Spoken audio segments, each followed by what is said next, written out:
mengajak kita semua untuk senantiasa mengingat kematian kita.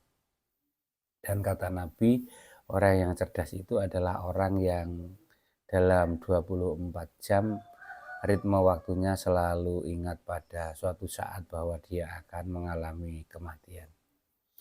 Kalimat kedua, sahabat-sahabat, bahwa saya heran kepada orang yang tahu bahwa dunia rusak namun menyenanginya.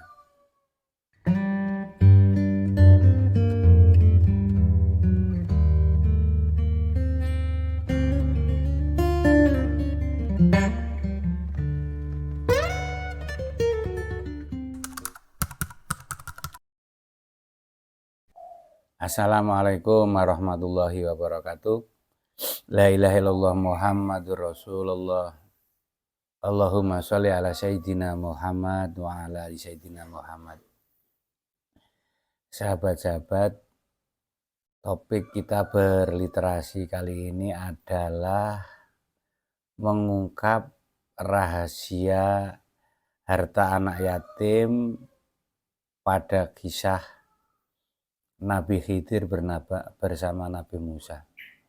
Sahabat-sahabat, kita tahu bersama bahwa terdapat sebuah kisah yang menarik yang sama-sama kita ketahui bahwa ketika Nabi Musa berguru kepada Nabi Khidir, dalam perjalanannya salah satunya adalah Nabi Musa diminta oleh Nabi Khidir untuk membangun tembok yang roboh, karena tembok yang roboh itu, di bawah tembok itu menurut Nabi Khidir ada harta anak yatim yang perlu diselamatkan. Dalam kisah ini lebih lanjut diterangkan di dalam kitab Nasailul Ibad bahwa anak yatim yang berhak memperoleh harta itu namanya adalah Asrom dan Sarim, ya, dua anak yatim itu. Sementara orang tuanya yang soleh yang disebutkan Nabi Khidir itu bernama Ka'asyih. Ya. Ini harta orang tua yang soleh ini yang terpendam di bawah tembok itu sudah lama. Dan dalam keterangan lebih lanjut bahwa di dalam kanjun, ya, kanjun itu istilahnya adalah warisan yang akan diberikan oleh orang tua yang soleh itu kepada anaknya, itu berupa lempengan emas. Dan lempengan emas itu ada satu tulisan-tulisan yang bisa menjadikan satu pelajaran kita bersama. Di dalam lempengan harta si yatim yang berorang tua soleh itu ada satu redaksi-redaksi yang bisa kita renungkan bersama-sama, sahabat-sahabat, yang bisa dijadikan pelajaran dalam hidup kita. Di dalam lempengan emas itu yang pertama ada satu redaksi tulisan, saya heran kepada orang yang tahu akan mati namun dia tertawa. Ini kalimat yang pertama ini mengajari kepada kita semua bahwa kita dalam setiap saat untuk terus mengingatkan diri kita sendiri bahwa kematian akan tiba pada diri kita. Karena suatu saat kita akan mati, maka rasanya kita tidak patut begitu santai-santai, leha-leha, dan mengisi hidup yang tanpa persiapan akan kematian itu. Sehingga redaksi kalimat yang pertama ini betapa mengajak kita semua untuk senantiasa mengingat kematian kita. Dan kata Nabi, orang yang cerdas itu adalah orang yang dalam 24 jam ritme waktunya selalu ingat pada suatu saat bahwa dia akan mengalami kematian. Kalimat kedua, sahabat-sahabat, bahwa saya heran kepada orang yang tahu bahwa dunia rusak namun menyenanginya. Ini mengingatkan kepada kita betapa kita memang secara fitrah dalam hidup itu menyenangi harta benda, tetapi sungguh kita kembalikan lagi bahwa apa-apa yang kita senangi itu bukanlah sesuatu yang kekal. Kebendaan itu akan rusak, sehingga kita digiring hati kita untuk menyenangi sekadarnya saja. Kalimat yang ketiga, saya heran kepada orang yang tahu bahwa semua urusan sesuai dengan ketetapan Allah, namun dia masih bingung karena urusan itu. Pesan yang ketiga ini membuat diri kita tenang bahwa semua mekanisme alam, semua mekanisme kehidupan itu sudah di dalam ketetapan Allah.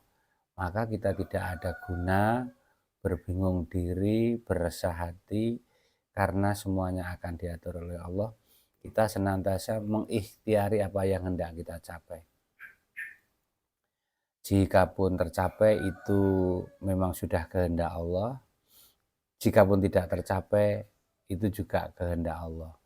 Tetapi sekuat tenaga kita terus berikhtiar mencapai apa yang hendak kita inginkan, tetapi sesungguhnya tercapai atau tidak tercapai kita tidak dalam posisi kebingungan, karena semua skenario itu Allah sudah memberi satu ketetapan.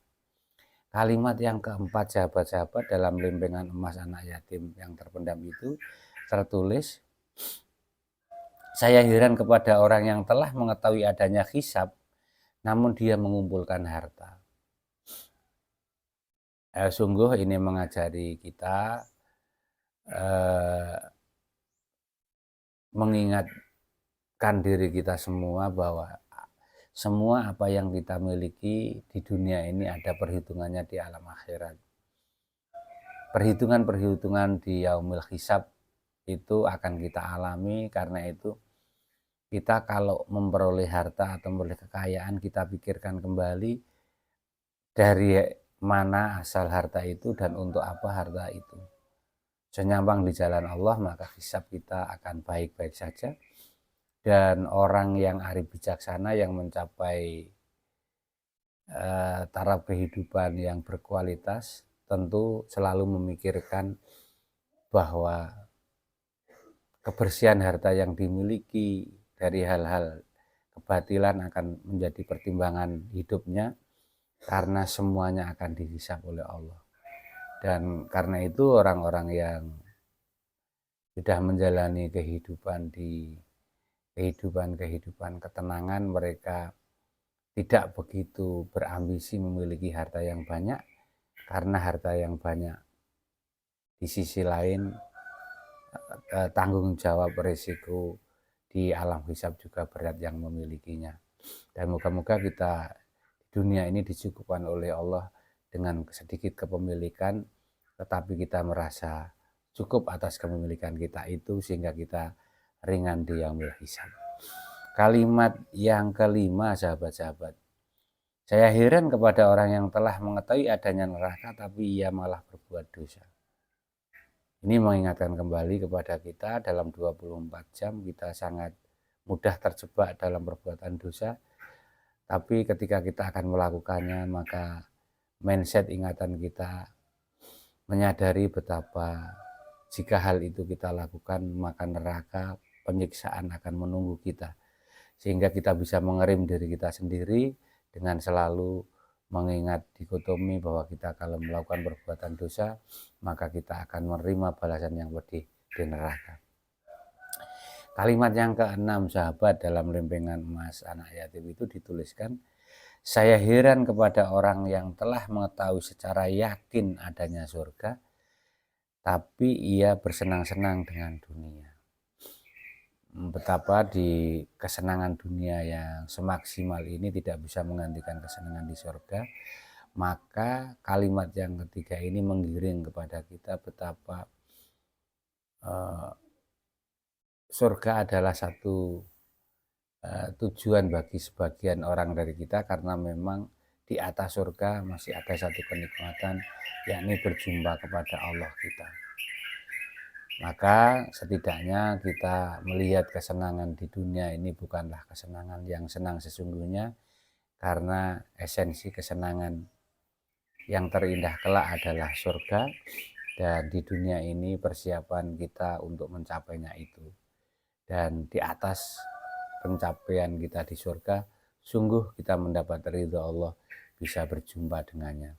Yang terakhir, kalimat dalam lempengan emas itu berbunyi, dan saya heran kepada orang yang telah mengetahui setan sebagai musuh, tetapi ia justru menaati ajakannya.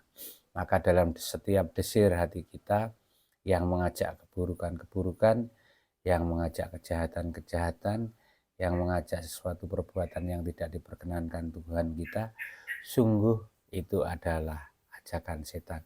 Kesadaran untuk menolak bersahabat dengan setan menjadi satu muhasabah diri kita, dan hal-hal yang tampaknya menyenangkan yang kita lakukan, sungguh itu jika tidak diridhoi Allah adalah ajakan-ajakan setan, dan kesadaran itu harus kita miliki bersama. Dan musuh kita tidak lain adalah hal-hal yang sifatnya perbuatan-perbuatan kesetanan itu.